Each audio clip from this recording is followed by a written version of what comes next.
काँग्रेसच्या आणीबाणीला पाठिंबा दिला होता. 80ची निवडणूक ही शिवसेनेने एकही जागा लढवली नव्हती, परंतु काँग्रेस आणि शिवसेना यांची युती होती.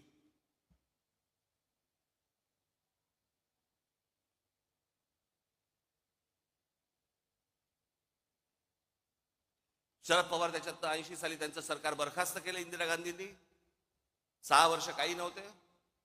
84ची एक निवडणूक झाली. मग 86 साली शरद पवार परत काँग्रेसमध्ये त्यांनी प्रवेश केला संभाजीनगरला राजीव गांधींच्या समोर. मग ते काँग्रेसमध्ये आले. जनता पक्ष बाहेरच राहिला.